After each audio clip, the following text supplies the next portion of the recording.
On December 1st, the HOA locked the only road to my Christmas tree farm while a blizzard trapped my twin sons at school. That gate cost me $40,000 in Christmas tree sales. But watching my boys' faces pressed against a frozen bus window was what made me decide to fight back. Miranda Blackstone had posted those seasonal restrictions without warning and now stood there in designer snow boots with the smuggest smile I'd ever seen. "Should have read the fine print," she called through the chain link as Tyler and Mason were finally released to walk home in the storm. What Miranda didn't know was that the mountain beneath her road had been hollowed out by a county tunnel since 1954, and that gate she used to trap my family? It sat directly above something she had no legal right to block. What would you do if someone used your kids as leverage? My name's Connor McReady, and 3 years ago I thought I'd found paradise in the foothills outside Denver. After losing my father in a mine collapse back in 2018, I used the insurance settlement to buy 300 acres of Colorado wilderness where my wife Sarah and I could start fresh. The property came with 15,000 Christmas trees already planted, and we figured we'd found our slice of the American dream. The ranch sits at the end of Pine Ridge Mountain Road, a winding stretch of asphalt that climbs through granite ridges and pine forests. Beautiful country, but there's only one way in and one way out. When the previous owner sold us the land, he mentioned something about the Pine Ridge Homeowners Association maintaining the road, but assured us we had a permanent agricultural easement. "Been farming this land since 1987, he said, handing over the keys. "Never had a problem." Sarah handles the business side of our operation. She's got a head for numbers and a talent for making our website look like something out of Better Homes and Gardens. During harvest season, she coordinates with customers who drive up from Denver and Colorado Springs, families looking for that perfect Christmas tree experience. Tyler and Mason, our twin boys, they help with everything from hauling trees to operating the cash register. They've got dreams of taking over the farm someday, maybe expanding into year-round nursery operations. Then Miranda Blackstone moved to town. Miranda's the kind of woman who wears designer hiking boots that have never seen actual dirt. She drives a white Mercedes G-Wagon that probably costs more than most people's houses, and she's got that particular brand of confidence that comes from having money and knowing how to use it as a weapon. She bought the biggest house in the development 3 years ago and immediately got herself elected HOA president. Within 6 months, she was modernizing community rules faster than you could say special assessment. Tim, the Tuesday before Thanksgiving, I was out checking tree quality when I noticed something that made my blood run cold. Brand new signs had appeared overnight along our access road. Seasonal road restrictions, effective December 1st, commercial vehicles prohibited. No advance notice, no board vote that I knew about, just Miranda's signature at the bottom, declaring that heavy trucks would damage the pavement during winter months. I called Sarah immediately. "Honey, you need to see this." She drove up in our pickup, took one look at those signs, and I watched her face go pale. We had $40,000 in Christmas tree pre-orders, families expecting to drive up our road starting December 1st. Our entire year's income depended on the next 4 weeks, and Miranda had just locked us out of our own business. That night, sitting at our kitchen table with past due bills spread between us, Sarah started crying.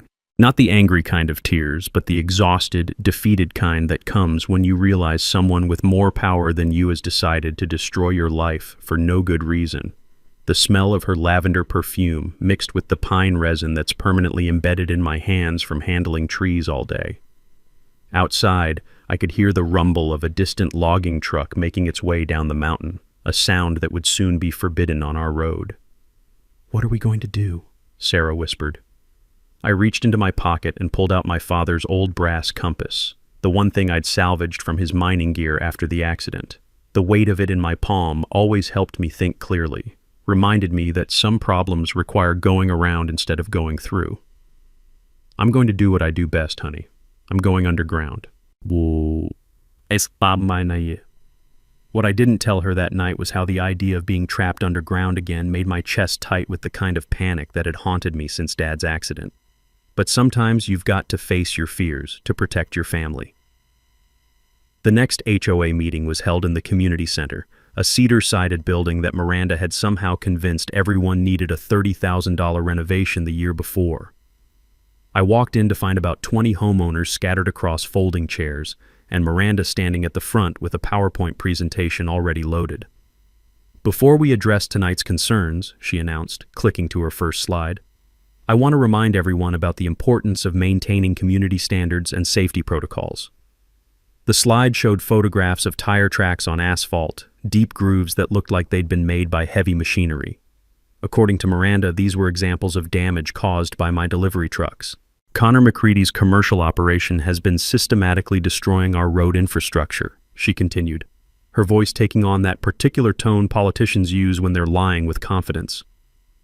The tire damage you see here represents thousands of dollars in potential repair costs. I stood up. Those aren't from my trucks, Miranda.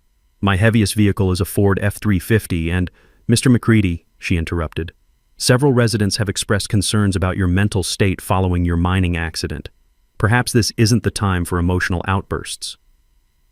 The room went dead silent. I could feel everyone's eyes on me, measuring, judging. Tyler had mentioned kids at school calling me the crazy miner guy, but hearing it from Miranda in front of our neighbors felt like a punch to the gut. She clicked to the next slide, a proposed $25,000 special assessment for emergency road repairs. Every homeowner would pay, except those who voted to support the seasonal vehicle restrictions. This is extortion, I said. Miranda smiled. This is responsible community management, Mr. McCready. Something you might understand if you had experience running a successful business. I walked out before I said something I'd regret, but not before I heard her announce that the vehicle restrictions would take effect in 2 weeks, just in time to kill my Christmas tree season. The drive home felt longer than usual. Sarah was waiting on the porch, and I could tell from her expression that she'd already heard from customers canceling their orders. 15 families called, she said.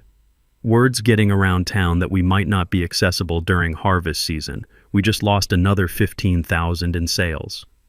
That night, while Sarah handled the business calls, I spread my father's old mining maps across the kitchen table. The brass compass sat in the center, its needle pointing north toward the ridge behind our house. According to these surveys from the 1950s, there had been significant mining operations throughout this area, including some that extended under what was now the HOA development. I remembered something from my mining law classes. In Colorado, mineral rights often predate surface rights. If someone owned subsurface access before the HOA was established, those rights couldn't just be revoked by a homeowner's covenant. The next morning, I hiked up to the ridge with a metal detector and surveying equipment. What I found made me smile for the first time in weeks. Rusted survey stakes from a 1950s mining operation positioned right along the boundary of Miranda's property. Property records at the county courthouse told an interesting story. The original mining claim extended beneath the entire HOA development, and those subsurface rights had never been transferred or abandoned. According to Colorado mining law, that meant the current owner of the mineral rights, which turned out to be the state after the original company went bankrupt, had legal authority to grant access for legitimate mining operations. But here's the really interesting part. Hidden behind overgrown brush near those old survey stakes, I found the entrance to an abandoned mine shaft.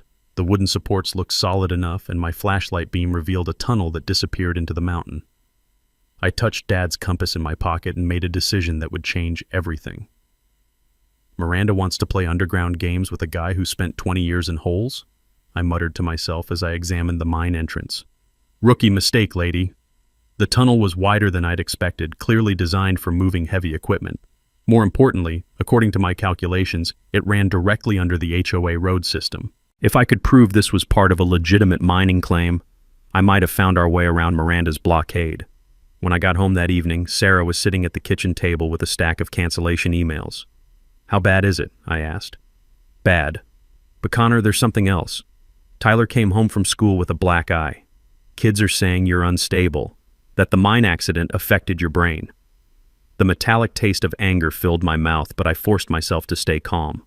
Miranda wasn't just attacking our business anymore. She was going after our family. I sat down across from Sarah and showed her the mining maps. Honey, what would you say if I told you I found a way to get our trucks to the farm without using Miranda's road at all? 3 days later, a white sedan with government plates pulled into our driveway. The woman who got out wore a crisp business suit and carried a clipboard with official letterhead. My chest tightened as I recognized the logo, Colorado Department of Human Services.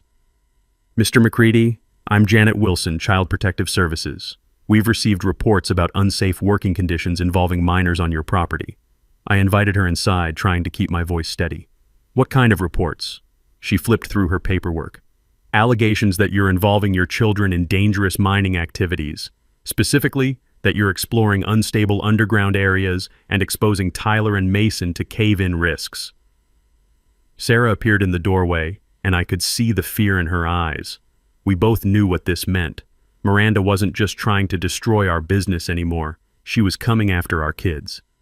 Ms. Wilson spent 2 hours photographing our property, interviewing the boys separately, and documenting what she called potential safety hazards. When she left, she handed me a formal notice requiring the boys to stay with relatives until the investigation was complete.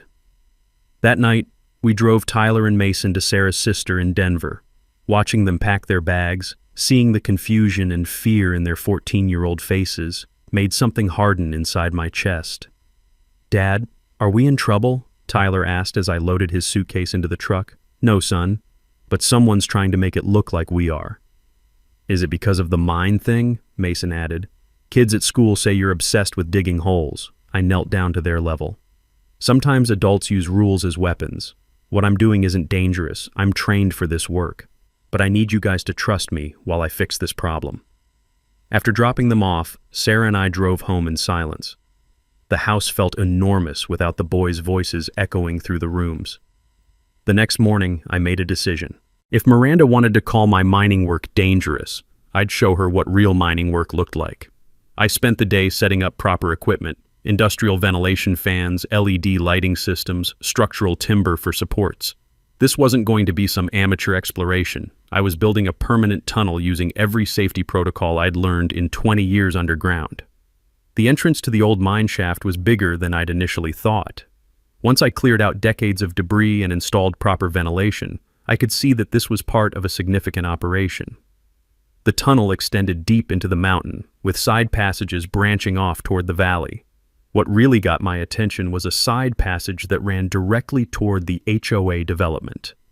According to my compass readings and the old mining maps, this tunnel would emerge somewhere near the community center. Then I made a discovery that changed everything. About 200 yards into the main tunnel, I found an intersection with another passage that looked much newer. This section had concrete reinforcement and modern electrical conduits, clearly not from the 1950s operation. Following this passage for another 100 yards, I came to a metal door marked with biohazard symbols. The door was unlocked. Inside, I found an underground chamber filled with industrial barrels, 47 of them to be exact, each labeled with chemical identification codes that made my blood run cold. These weren't mining materials, they were toxic waste containers. I recognized the disposal protocols from my mining safety training. According to federal environmental law, every hazardous waste container requires a detailed manifest documenting its contents, origin, and disposal method. These barrels had no paperwork, no tracking numbers, no legal documentation whatsoever. Someone was using my mine shaft as an illegal toxic waste dump. I spent the next 3 days documenting everything, photographing each barrel, recording serial numbers, testing the chemical contents with portable detection equipment. The results were terrifying. Asbestos fibers, lead paint residue, contaminated soil samples, enough toxic material to poison the groundwater for the entire county. But here's what really made me angry. Fresh tire tracks in the soft earth showed that someone had been making regular trips to this dump site. The tread pattern matched the heavy-duty trucks used by construction companies. I set up motion-activated trail cameras throughout the tunnel system, the kind hunters use to monitor game trails.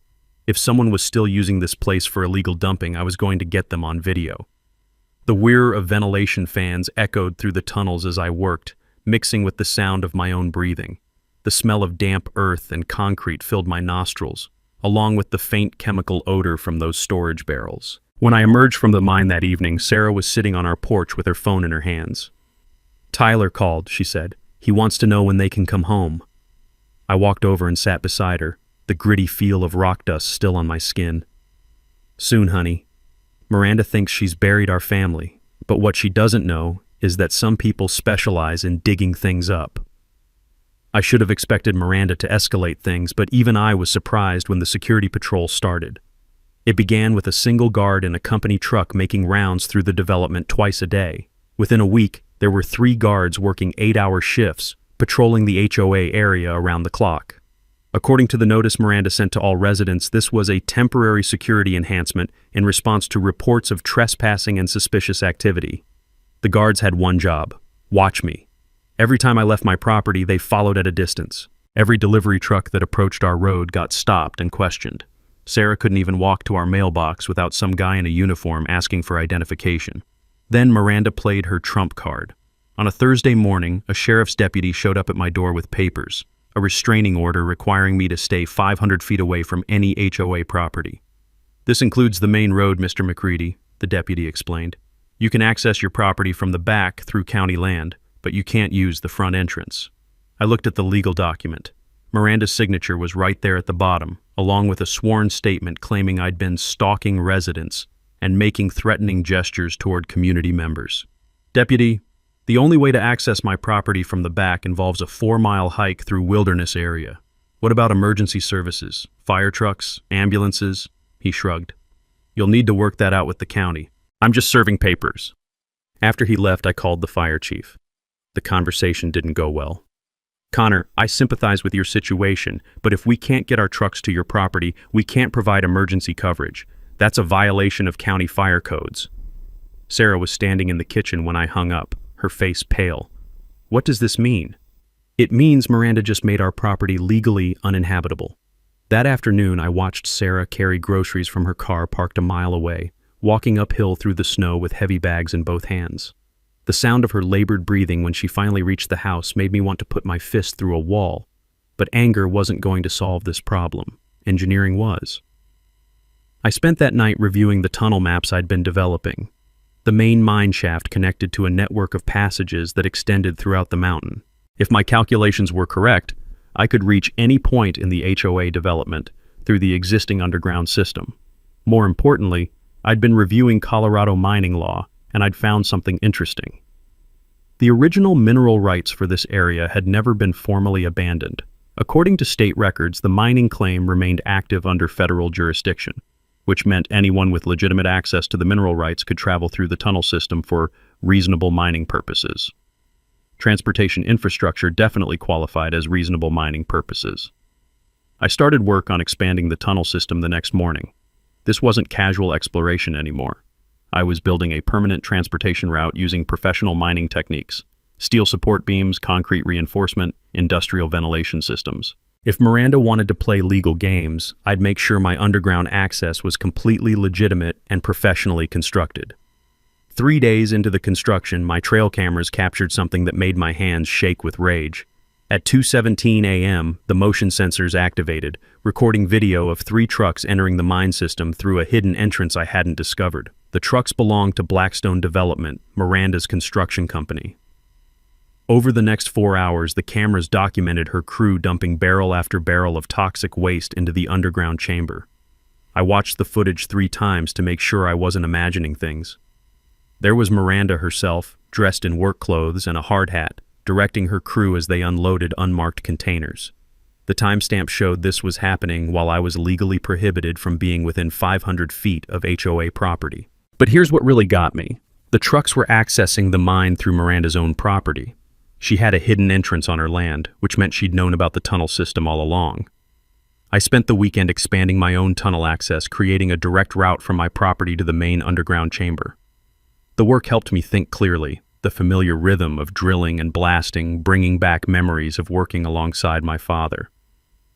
By Sunday evening, I had proof that Miranda was running an illegal toxic waste disposal operation, video evidence of her crews violating federal environmental laws, and a completely legitimate underground transportation system that bypassed her road restrictions entirely.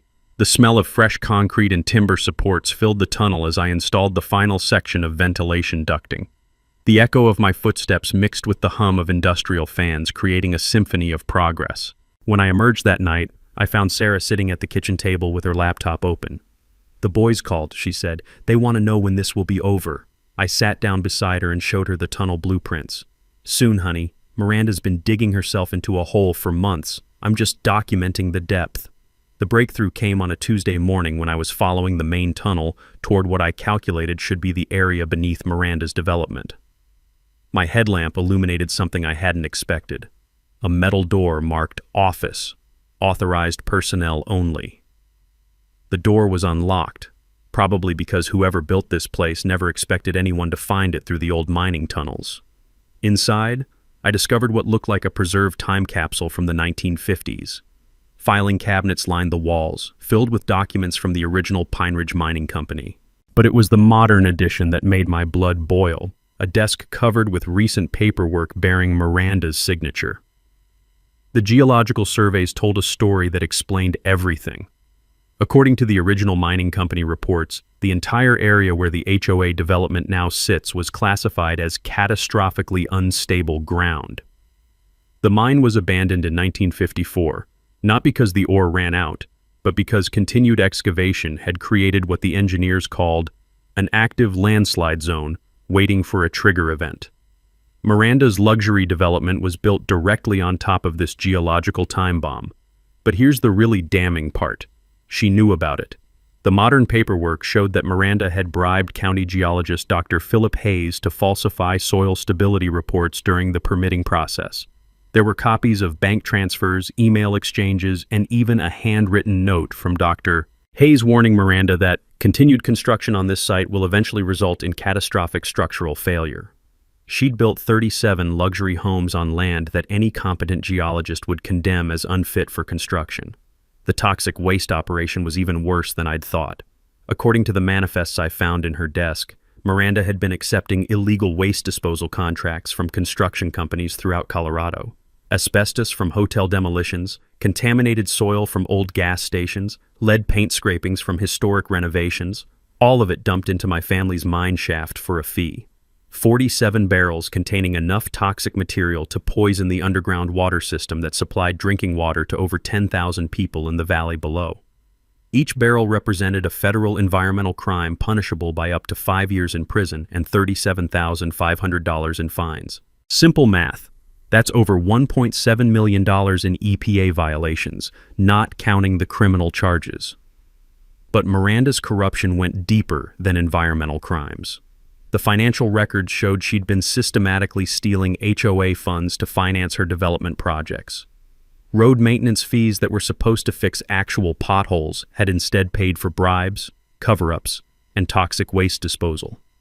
Special assessments that homeowners thought were going toward community improvements had been diverted to Miranda's personal accounts. $340,000 in stolen homeowner dues over 5 years. The most recent documents revealed her ultimate plan: force out the remaining agricultural properties through road access restrictions, then develop the entire mountain into a luxury ski resort. The toxic waste disposal was just a temporary revenue stream to finance the resort construction. I photographed every document, copied every file, documented every piece of evidence, then I made copies of the copies and stored them in multiple locations. According to the mining law of 1872, mineral rights holders have permanent access to their claims for any reasonable mining purpose. The federal law supersedes all local zoning restrictions, HOA covenants, and restraining orders. Translation: I could legally build an underground transportation system throughout the mountain, and there wasn't a damn thing Miranda could do to stop me. When I climbed out of the tunnel that evening, I called Sarah from the mine entrance. "Honey, remember when you asked what we were going to do about Miranda?" "Yeah." "Well, it turns out Miranda's been doing plenty to herself. I just documented all of it." The next 3 weeks were the most intense of my life since the mine accident. I was building something bigger than just a tunnel. I was constructing a case that would bring down Miranda's entire criminal operation. First, the physical infrastructure. My mining background meant I could build a tunnel system that would last 100 years. Steel I-beams for structural support, poured concrete foundations, industrial ventilation systems that could handle heavy equipment. I wasn't just creating an emergency route. I was building a permanent underground transportation corridor that met all federal mining safety standards. The centerpiece was a hydraulic platform that could lift a mining cart full of evidence directly into the community center basement. The community center sat right above one of the main tunnel passages. And according to the building plans I'd obtained from the county, there was already a utility access panel in the basement floor that would be perfect for my purposes. Let me explain something about federal mining law that most people don't know. If you hold legitimate mineral rights, you can build whatever infrastructure you need to access those minerals, including transportation tunnels, equipment storage, and processing facilities. The mining law of 1872 gives mineral rights holders authority that supersedes almost every other type of property restriction. Translation: Miranda's HOA covenants couldn't touch me as long as I was conducting legitimate mining operations. While I worked on the tunnel system, I was building a legal case with help from people who understood how to take down environmental criminals. EPA criminal investigation agent Maria Santos had been tracking illegal toxic waste operations throughout Colorado. When I contacted her with photos of Miranda's dumping operation, she immediately opened a federal investigation. Agent Santos explained that environmental crimes like this fall under RICO statutes, the same laws used to prosecute organized crime families. What you've documented here isn't just environmental dumping, she told me during our first meeting. This is a systematic criminal enterprise involving bribery, fraud, theft, and environmental terrorism. If we can prove Miranda knew about the groundwater contamination risks, she's looking at 20 years minimum. My legal ally was environmental attorney Rebecca Jules, who specialized in Superfund cleanup cases. She helped me understand the financial implications of Miranda's crimes. Under federal environmental law, the people responsible for illegal dumping are personally liable for all cleanup costs, even if the contamination spreads to neighboring properties. Conservative estimate for cleaning up this level of contamination is $5 million, Rebecca explained. But if it reaches the municipal water supply, we're talking about $50 million or more. The financial forensics were handled by a certified fraud examiner named David Park. He traced Miranda's embezzlement of HOA funds through bank records, discovering that she'd been using homeowner dues to pay for everything from geological bribes to toxic waste disposal fees. She's been running a shell game with community finances for years, David reported. Every time residents questioned high maintenance costs, she'd create fake invoices and fraudulent contracts to justify the expenses. This is textbook white-collar crime. My timeline was built around the monthly HOA meeting scheduled for December 15th. Every homeowner would be there to discuss the road crisis and hear Miranda's latest demands for special assessments. It would also be the perfect venue for a public revelation with maximum witnesses. The evidence preparation took 2 weeks. I created a visual presentation showing the overlay between the 1950s geological surveys and Miranda's current development. Water samples from the contaminated underground stream were tested by an independent laboratory, confirming dangerous levels of heavy metals and carcinogens. The financial documents were organized chronologically to show the progression of Miranda's embezzlement scheme. Everything was loaded onto a mining cart that would travel through my tunnel system on a dedicated rail line, emerging through the hydraulic platform during Miranda's presentation. For security, I installed motion-activated cameras throughout the tunnel system, connected to a wireless network that automatically uploaded footage to cloud storage. If Miranda discovered my operation and tried to destroy evidence, every criminal act would be permanently documented. The final piece involved coordination with media and law enforcement. Channel 7 investigative reporter Lisa Park had been working on a series about HOA corruption in Colorado. When I contacted her with samples of my evidence, she immediately committed to covering the story. Sheriff's deputies and EPA agents would be positioned outside the community center during the meeting, ready to make arrests as soon as the evidence was presented. My family coordination was simple. Tyler and Mason would return from Denver the day before the meeting, ready to help present the evidence that would finally bring them home permanently. The night before the confrontation, I stood at the tunnel entrance testing the hydraulic platform one final time. 20 years underground had taught me that timing is everything in mining operations. You get one shot at blasting through solid rock. If you miscalculate, people die. Miranda, I said to the empty tunnel, you've been digging yourself into a hole for 15 years. Tomorrow, I'm going to show you just how deep it goes. Miranda must have suspected something, because 3 nights before the scheduled HOA meeting, she made a move that proved just how desperate she'd become. I was working late in the tunnel, installing the final connections for the hydraulic platform, when my motion sensors started screaming. The wireless alerts on my phone showed movement at 3 different tunnel entrances simultaneously. This wasn't some random trespasser. I grabbed my emergency radio and contacted Sarah. Lock the doors and call 911. Miranda's making a move.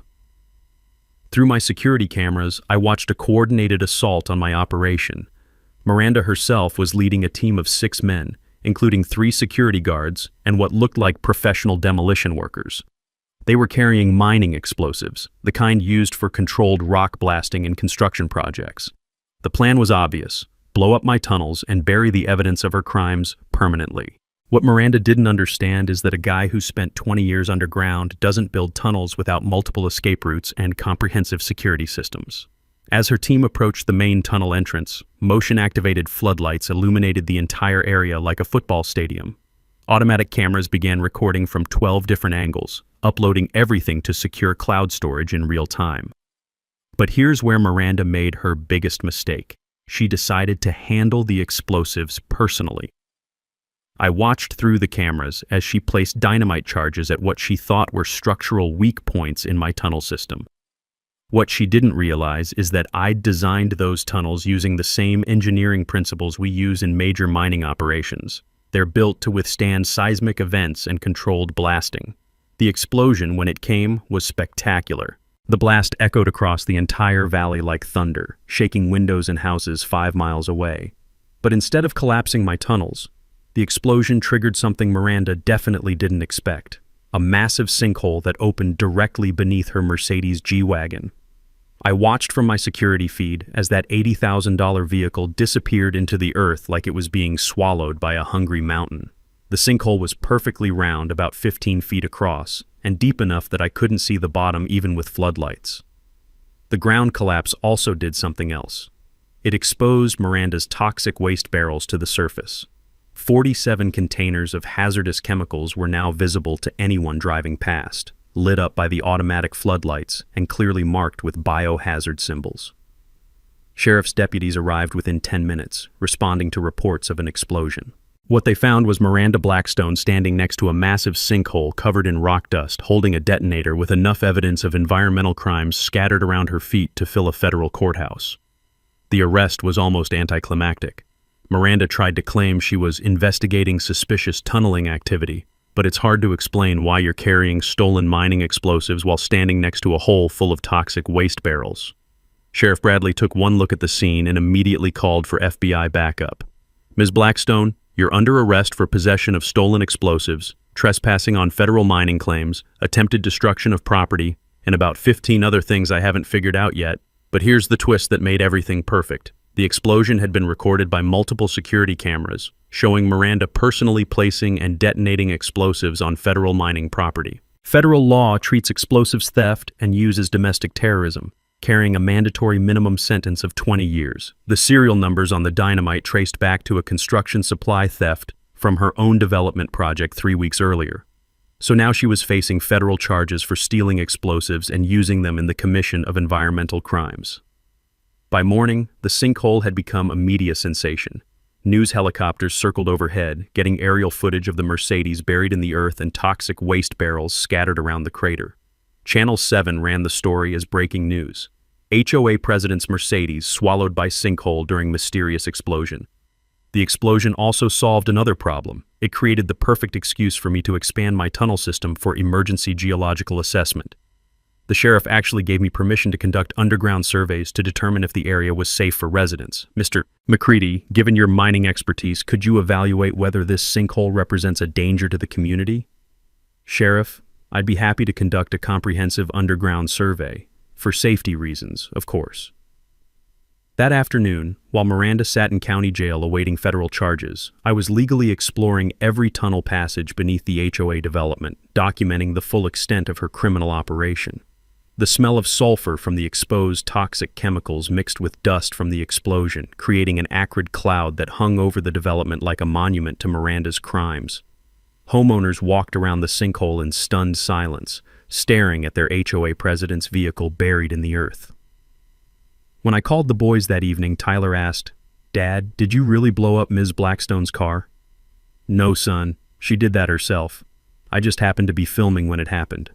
You'd think getting arrested for domestic terrorism would slow Miranda down, but federal bail hearings move fast when you've got expensive lawyers and political connections. Within 48 hours, she was back on the street, angrier and more desperate than ever. Her first move was to launch a massive legal counterattack designed to destroy me before I could present my evidence at the HOA meeting. At 6 a.m. on Thursday morning, county building inspectors arrived at my property with an emergency condemnation order. According to the paperwork, Miranda's lawyers had convinced a judge that my reckless tunneling operations had created a geological hazard zone that threatened the entire mountain community. "Mr. McCready, you've got 4 hours to evacuate the premises," the lead inspector announced. "This property is being seized pending a comprehensive safety evaluation." The evacuation order meant Sarah and I couldn't be on our own land, couldn't access our business equipment, and couldn't retrieve any of the evidence I'd gathered against Miranda. It was a brilliant legal maneuver. If I couldn't attend the HOA meeting because I'd been forced off my property, Miranda could control the narrative about the sinkhole and toxic waste discovery. But Miranda made one crucial mistake. She assumed I was keeping the evidence on my property. While her lawyers were getting restraining orders and emergency injunctions, I'd been working with EPA agent Santos to secure federal protection for all evidence related to the environmental crimes investigation. Every document, every photograph, every water sample was already in federal custody at the FBI field office in Denver. The county seizure couldn't touch federal evidence in an active criminal investigation. Miranda's second move was even more desperate. She attempted to bribe County Commissioner Jake Rodriguez to declare my mining claims invalid, offering him $50,000 cash to expedite the geological review process. What she didn't know was that Commissioner Rodriguez had been cooperating with the FBI corruption investigation for 3 weeks. He was wearing a recording device during their meeting. "Miranda, are you asking me to falsify federal mining records?" Rodriguez asked, speaking clearly for the benefit of the hidden microphone. "I'm asking you to do what's necessary to protect this community from a dangerous individual," Miranda replied. "Connor McCready is unstable, and his underground activities threaten everyone's safety." "And the $50,000? "Consider it a consulting fee for your expertise in expediting bureaucratic processes." And that recording earned Miranda another federal charge, bribery of a public official, which carries up to 15 years in prison under the Foreign Corrupt Practices Act. Her final desperate move was the most vicious. She tried to have my boys removed from their aunt's house by claiming I'd been making threatening phone calls and violating court orders. "Your Honor," her lawyer argued during an emergency custody hearing, "Mr. McCready has demonstrated a pattern of escalating violent behavior, culminating in the use of explosives near residential areas. These children are not safe in his custody." The judge was initially sympathetic, until Agent Santos entered the courtroom with video evidence showing that Miranda had been the one using explosives, and that I'd been the victim of her criminal assault. "Your Honor, the FBI has classified Ms. Blackstone as the primary suspect in a domestic terrorism investigation. Mr. McCready has been cooperating with federal law enforcement as a witness and victim." The custody case was dismissed immediately.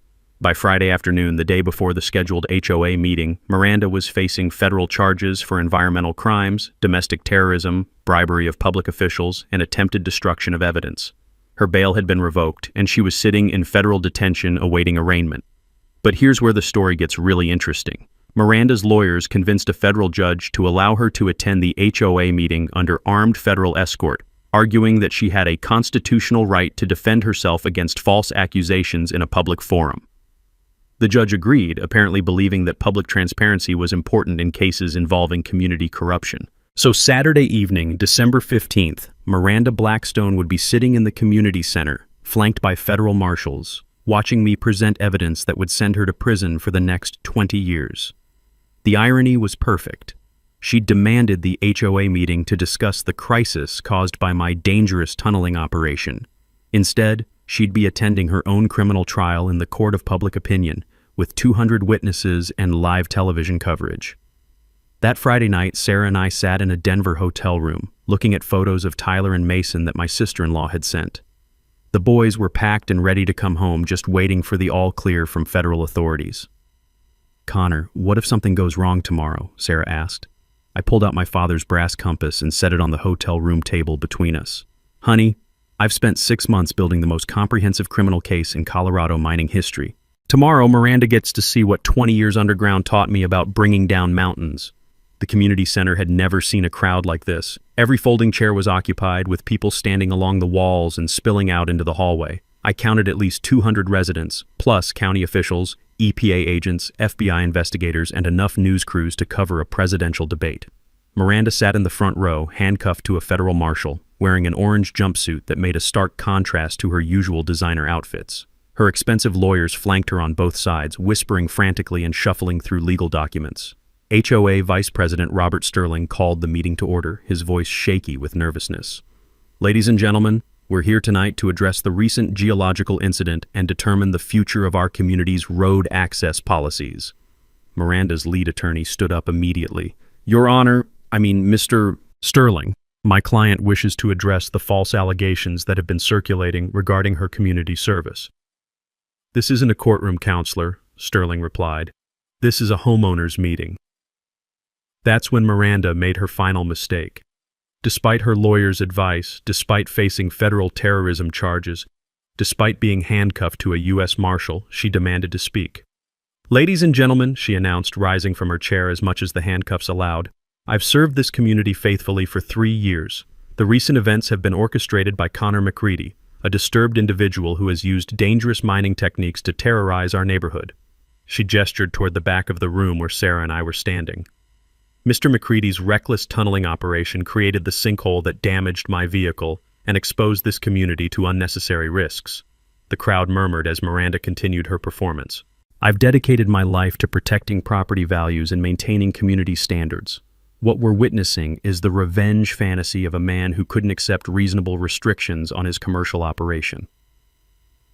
That's when I activated the hydraulic platform. The mechanical whir of motors started quietly, but grew louder as the platform rose from beneath the community center floor. People in the front rows looked around confused as the sound seemed to come from everywhere at once. Then the floor panel behind the podium began to rise. Miranda spun around just in time to see me emerging from the ground like a mining ghost, carrying a miner's lantern in one hand and pulling a loaded evidence cart with the other. Tyler and Mason rose behind me on the same platform, each carrying boxes of documents and pushing their own cart along the mining rails that were now visible through the floor opening. The crowd erupted in gasps and shocked murmurs. Cell phone cameras started flashing from every direction. Miranda, I said, setting the mining lantern on the podium so everyone could see my face clearly. You said I was digging my own grave. Turns out I was digging yours. She stood there with her mouth open, handcuffed and speechless, staring at the tunnel entrance that had just appeared in the middle of her community meeting. This is trespassing, her lawyer shouted. He can't be here. Actually, I replied, unfolding a set of official documents, I've been here longer than your development. Check the mineral rights from 1952. I walked to the large screen that Sterling had set up for the meeting and connected my laptop. The first image showed the original mining survey overlaid with the current HOA development. Ladies and gentlemen, what you're looking at is a map proving that this entire development was built on land classified as geologically unstable. Miranda knew this when she applied for building permits. The screen showed the 1950s geological reports warning about catastrophic ground instability and active landslide conditions. Tyler stepped forward with the first evidence box. These are the original mining company documents proving that the land was abandoned because it was too dangerous for construction. Mason presented the financial records. These bank statements show that Ms. Blackstone paid bribes to county officials to ignore the geological reports. But it was the environmental evidence that really shocked the crowd. I displayed photographs of the 47 toxic waste barrels, each clearly labeled with biohazard symbols. Miranda has been using our underground mine system as an illegal toxic waste dump. These chemicals have contaminated the groundwater that supplies drinking water to over 10,000 people in this valley. The crowd erupted in angry voices as people realized they'd been drinking contaminated water for years. EPA agent Santos stood up from her seat in the middle of the room. Ladies and gentlemen, the Environmental Protection Agency is announcing criminal charges against Miranda Blackstone for violations of the Clean Water Act, the Resource Conservation and Recovery Act, and the Comprehensive Environmental Response Act.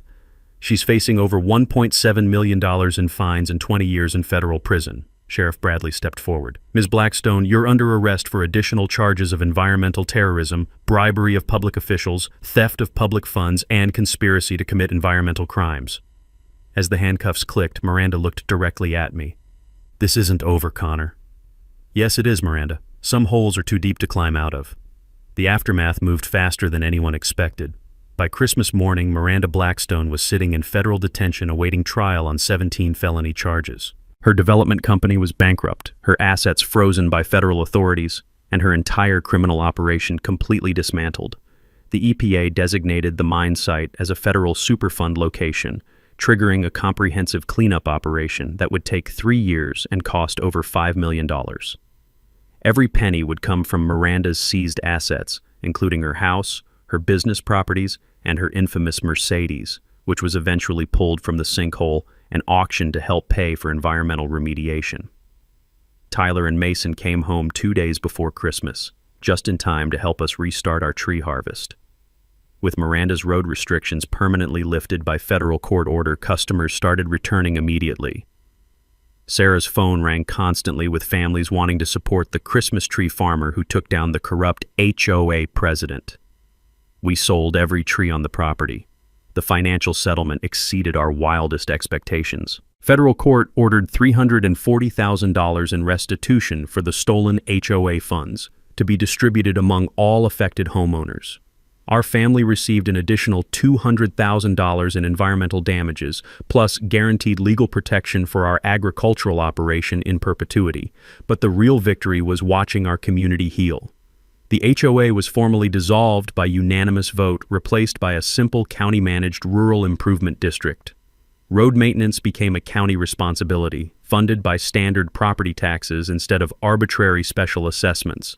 No more Miranda-style corruption, no more selective enforcement of made-up rules. My tunnel system became the foundation for something I never expected, a model for responsible underground infrastructure development.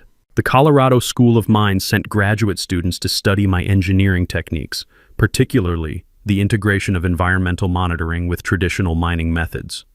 I established the Clearwater Foundation using part of our settlement money, providing free groundwater testing for rural communities throughout Colorado.